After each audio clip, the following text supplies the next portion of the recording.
We all know that the third shot drop is the most important shot in pickleball, but it's the one that most players still struggle with, including myself. I've spent more time trying to fix my third shot drops than any other shot. Luckily, every pickleball creator on the planet has made a video on the third shot drop. So I went and watched every video and then pulled out all 20 tips that I could find to finally answer the question, what's the best way to hit the third shot drop? In this video, we'll walk through all of those tips, explain why they would work, and give you detailed instructions on how to incorporate them in your own game. By the end of this video, you'll know how to hit unattackable drops from any spot on the court to any target on the court from both your forehand and your backhand side.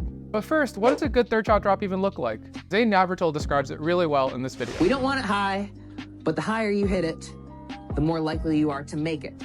The lower you hit it, the better your shot will be. And there's a balance between the two of those. So you want it to be as low as you possibly can hit it while still staying really consistent. And you'll want to be able to hit it on your forehand and backhand side to any target on the other side of the court. This is really important because as you get better, you're going to need to be able to target the opponent with less offense. And that opponent isn't always going to be cross court from you. So that's what we're looking to develop, a drop that satisfies these three requirements. You're hitting it consistently, you're hitting it low, and you're able to hit it to any target, from forehand or backhand. Before we can get into the actual technique and mechanics of the drop, we need to figure out when you even contact the ball when you're hitting the third shot. In tennis, usually you wait for the ball to bounce, reach the peak of the bounce, and then you hit the stroke through it. It's a little different in pickleball when you're hitting the third shot drop. Here's Ben Johns. You want to be making contact with the ball when it is falling into your strike zone, and that's for a lot of reasons, primarily timing. It's on the same path as your paddle for a long time. Really, you're just going to hit the center of the paddle a lot more often, and that gives you a much better result. So the first tip is to contact the ball as it's already bounced, reached its peak, and is starting to fall. Try this yourself. When you're hitting the drops, notice where in the ball's trajectory you're making contact with the ball. How does it feel when you hit the ball when it's higher or lower, when it's falling or rising? Now, what if you know that you need to contact the ball as it's falling, but you're still hitting it uncleanly? It doesn't feel quite right. One thing that might be causing that problem is that you're not putting your body in the right position to strike that ball cleanly. The most common reason why you might not be in the right position is that you're not giving yourself enough space. One of the big mistakes is after you serve the ball, you step into the court. And if I step into the court, right, I have to let the ball bounce on the way back. That's what the rule says. I cannot serve it and volley it like in tennis. So if I step in and they hit me any type of a deep return, right? So let's say I served it, boom, and I'm backing up. A lot of times that leads to a pop-up. It leads to me being on my back foot, and rarely being on your back foot is a good thing in pickleball. So how do you do it? Well, when you serve it, stay where you're at and allow yourself the ability to move in. So if you're feeling a little bit jammed, try staying further back in the court and then moving forward into the ball as you're making contact with the third. Notice whether you feel like you have time when you're preparing to hit that shot or whether you feel rushed. Now you know where to position yourself and at what point you should make contact with the ball. But how should you even hit the drop? The most common thing you'll hear is this. You can dink, you can drop. And this. I consider every drop shot the same. A dink is just a short drop shot. You'll either hear that you should be hitting your drop like a dink, or maybe the opposite, you should be hitting your dinks like a drop. What people really mean when they say that is these are small, compact strokes. They're not full ground strokes like you'd be hitting in tennis. So we know we want our drops and dink to be small, not like a tennis stroke. That's why a lot of pros teach drops like you're tossing a ball across the net at your target. In terms of your swing path, it's literally just as if you're tossing the ball into the kitchen. This is a shot of accuracy. So usually when we're extending our wrist, we're going for power. Try to have the loose wrist in hand, but keep your paddle nice and steady like this. This is gonna make you way more accurate. When you toss a ball, you finish with your arm pointing at your target, unless you're trying to whip it across the side, which is, a bad way to toss the ball. Some drops and notice how your follow through feels relative to your target. Are you following more to the side, or are you following through more forward in the direction that you want to hit it? Now, what if you're in the right position, hitting the ball as it's falling, following through in the right direction, keeping your stroke small and simple, but you still don't feel like you have great control over your drops? What do you do now? Another thing to notice is where you're contacting the ball relative to your body. Try to eliminate that backswing. Try to hit the ball in front of you. So you're going to have to move towards the ball is at and try to get that ball really, really in front of you. And yeah, it's going to be kind of like a dink, but with a longer, larger follow through. That is basically summarize all of the tips up to this point and introduce the new one, which is to keep that contact point in front of you. and that's really important. So when you're hitting your drops, try to sense that. Are you tracking and catching the ball in front of you and then gently pushing it over the net? Or is it getting behind you and you're being forced to hit it to the side of your body? So with all these tips, you know the bare basics of how to hit this shot. And now we just need to increase our control. At this stage, a lot of players think that they need to add spin, but that's a really bad idea. What we actually need to focus on is making that stroke even simpler and even less complex. So one of the biggest mistakes on the third shot drop is people taking a really big swing. And that's natural because if you've ever played tennis, you do take a pretty big swing. My focus here is that I'm not gonna let the paddle get out of my view. I'm actually gonna make contact in front of my body, and the paddle's never gonna go past my leg. In fact, most of the time when I hit it, I have a loose grip. I'm out of here in front, right? So notice I'm out here in front. The paddle is actually in front of my foot. So building on Fed's tip to hit in front, Kyle in this clip is saying no backswing. So you start in front and you hit the ball in front. For me, it's definitely in the wrist. The control of the wrist and direction with the backhand is huge. Make sure it's firm, but it's not too risky as you're hitting it. I would definitely wouldn't be focusing on spin, like chopping the ball or rolling it severely. So play around with imagining yourself pushing the ball. No backswing, just tracking, catching, and then pushing the ball over the net. How does that feel compared to hitting it? Now, some of your drops are probably landing short into the net. So what can we do to fix that? One of the most important things you can do is learn how to miss the ball high. The most important part is the apex. So the apex of the ball you want to have in your side of the kitchen. Apex being like the top of its flight? The top of the flight, Okay. yes. This is the most important ability to develop when it comes to the drops first. Consistently hitting the ball over the net. Because if you don't even get the ball over the net, you already lose the point. So play around with the trajectory of the ball. As you're preparing to hit the third, imagine the trajectory of the ball you're about to hit. Imagine it arcing higher sometimes and imagine it arcing lower sometimes and how that feels. And in addition to trajectory, we also care about power. The trajectory and the power are your two tools that determines what the arc of your ball actually looks like. Now, specifically what we're doing is we're focused on two things. We're focused on power level, which is how hard you're gonna throw it and or hit it. And we're focused on trajectory, which is basically how high or low that ball is gonna end up going.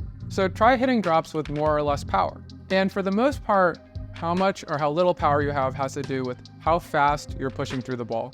So try pushing through the ball faster sometimes and pushing through the ball less fast. One of the things that really made an improvement in my drops was realizing that I was swinging too fast through the ball. In tennis, basically every shot, you just wanted swing speed. Like you wanted to whip through the ball, even for more touch feel shots. So really slowing down the ball to a point where it was even feeling unnatural was how I started to dial in my drops. So for you, slow it down as much as possible and see how that feels. And then if it's too slow, start gradually increasing speed to your swing until you get into a comfortable zone. So we've really focused on getting the ball over the net, but you still might be finding your thirds are spraying to the right or the left, or spraying too high or low. It's definitely in the wrist. The control of the wrist and direction with the backhand is huge. Make sure it's firm, but it's not too risky as you're hitting it. A common thing that players do is use their wrist to hit the third.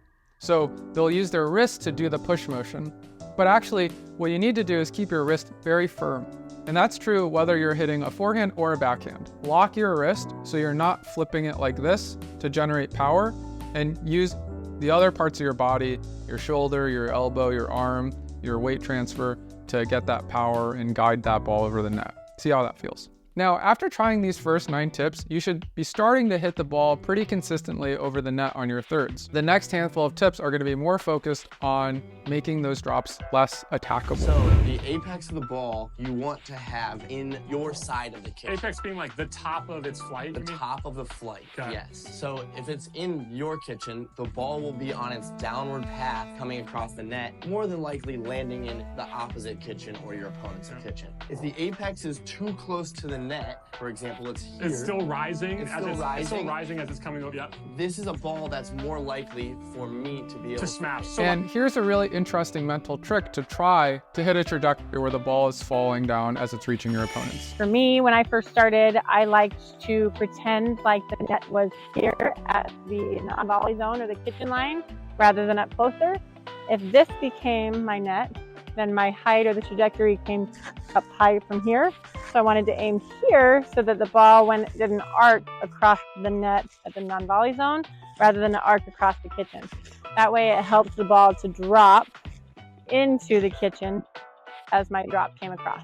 So try imagining that the net is actually closer to you, maybe near the kitchen line, and try to get your third shot drop's trajectory to peak earlier. This should lead to your drops falling as it crosses the net towards your opponent versus potentially still rising or being too high. Now, this is going to help with the apex of your drop's trajectory, but there is still a risk that if you have the apex too high, it's going to land, bounce up, and then your opponents are going to be able to attack it still. The pros hit their thirds with a relatively low trajectory. If you watch pro players play, we have a pretty low arc. It's more of what we call like a driving third shot that is low and a little bit more pace. You don't have to hit an advanced drop drive hybrid to do what Zane's talking about here. You can just aim for your trajectory of the ball to be lower than you were hitting it before and play around with that. The ideal trajectory is the lowest as possible while still always going over the net. If I hit a drop that is so high, then it's gonna, what Danny was saying, a drop that is so high, it's gonna bounce in the kitchen, which is good, but if it's gonna bounce above the net, that is not necessarily the best drop in the world, because then he can still hit down on it. And the thing we don't want our opponent doing is hitting down on the ball. We want everything being lifted by our opponent. When you try to aim your trajectory lower and still clear the net, you might find that you're adding a little more power to your third, and that means that the ball isn't dropping as close to the net on your opponent's side as maybe you would like to. That's actually okay. It's okay for our third shot drop to be a little closer to the kitchen line, closer to our opponent's feet. The goal is for our opponents to have to hit the ball underhand.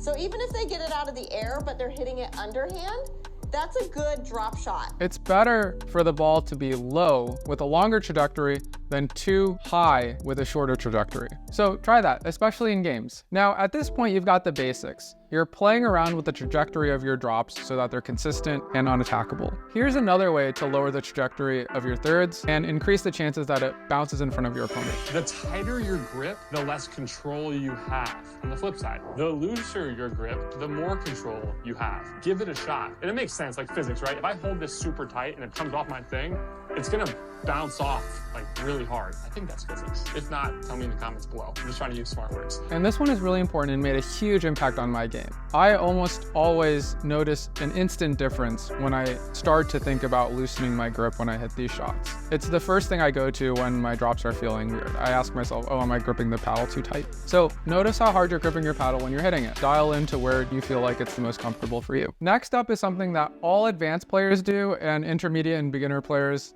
tend not to. As I'm getting to the spot, I'm trying to slow down or get myself paused before I hit the shot.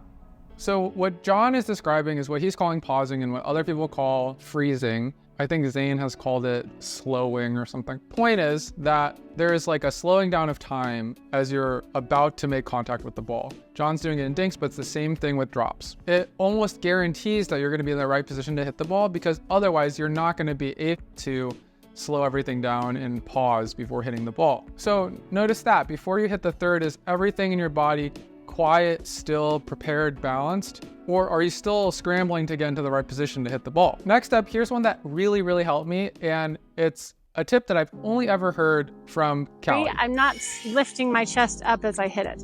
The only time I would do that is if I'm moving backwards on a ball. So hit some drops and notice your torso. Is it quiet or is it jerking up when you hit the ball? How does it feel to keep it still? So if your drops are starting to feel good, we can start thinking about spin, but only if you're already hitting your drops consistently and not too high. You're gonna notice a lot of the pros go paddle tip down, and they do this little windshield wiper motion, right? So it's not a big swing. Now some will take a big swing, but they get their paddle tip down and they make this motion like this. In fact, wherever you're at right now, just take your hand, right? Put your hand out in front, and I want you to almost like you're waving to the queen, right? Hello, right? Shaka, right? So it's a windshield wiper. This technique will help you add offense to your shots, but trying to add offense before you're consistent and unattackable is a mistake. I personally was hitting topspin drops, and then my drops started sucking, and then I regressed my drops so that I'm just pushing it with no spin, and that's still where I'm at. Look at pros, a lot of them, they don't use any topspin, so don't feel like this is a mandatory stop in your progression. Try this out. Keep in mind all the tips preceding it, and then try to add the little windshield wiper that Kyle's talking about. Notice how it feels, and if it feels off, take the topspin away, go back to what you were doing before, and then try adding it again. So if you watch the paddle, you can see it's nice and settled, it's nice and calm, there's not a lot of swing right before contact, it's just kind of waiting for the ball. Now, with all these tips, we should be looking pretty good on our drops. One of the last abilities we need is to be able to target any spot on the opponent's court. And the first thing to focus on is positioning. Because we're going to be moving through the ball, we're going to be rocking into the ball in the direction of your target, and we're going to be pushing and following through in the direction of the target. It's really important to get your feet so that you have enough space and you're behind the ball, positioned in the direction of where you want to hit that third. It means we'll take a bunch of adjustment steps so that we get in the perfect position for the ball, like this. So when you're hitting a drop with a specific target, notice your feet. Are they putting you in the right position to hit that shot using all the tips in this video? But sometimes you can't get perfectly set up to draw a straight line between your stroke and the target you're aiming for. So how else can you aim that ball? I think of it as more of a push with minimal wrist movement, and wrist is really only going to control your direction. Ben's talking about the backhand drop here, but it applies to the forehand side as well. You can use the direction of your wrist to control the direction of your drop. Your wrist doesn't break. You're not swinging with your wrist at all, but you can set up for a drop like this or like this. And if you change it to here, that ball is going to go that way. If you change it to here, it's going to go that way. More often than not, you've got like a neutral pushing position. And if you aim a little bit like this, you can hit it cross court. On your forehand that way, neutral, aim it a little more this way, cross court on your backhand that way. So try that. Keep your wrist firm, but you can angle it a little bit to aim for a different target. See how that feels. Now, here's my favorite tip of them all, and it's one that 99% of coaches aren't going to tell you. And that they don't tell you is just one of many reasons I think that a lot of coaches actually don't really help you that much. They actually slow you down, but that's a topic for another video. That this is still just a feel shot. Really what we're doing at the heart of it, we're using our eyes to see a target, and then we're feeling in our hands how we're going to get the ball to that target. People do this naturally. You need to see in your mind's eye what a successful version of that shot looks like, and then feel the shots as you're learning them and let your body make automatic adjustments by itself. You can do this kind of visualization from the comfort of your couch or literally in the middle of a point as you're about to hit the ball, visualizing the trajectory of your third, where it's going to land, all of that just before you're making contact. All of these tips that we've covered today are tiny experiments that you can run when you're drilling or playing rec games. Take what works for you, lose the stuff that doesn't work for you, and as you do this over time, feeling and adjusting, you'll develop a style of hitting thirds that serves you the best. If you're watching this video, you probably want to transform your drops so that they're buttery smooth. Trying all these adjustments is a great way to make progress on that goal, but if you really want to take this task seriously, and you absolutely must if you want to improve at pickleball, there's a way to take things even further. I've put together a 30-day challenge where over the course of 5 weeks, your drops will absolutely transform. Each week, you'll get an instructional video, a technique tip, a strategy tip, and a drill to focus on. By the end of the challenge, you won't even recognize your drop. Reserve a spot in the next challenge by clicking the link in the description. Then, watch this video.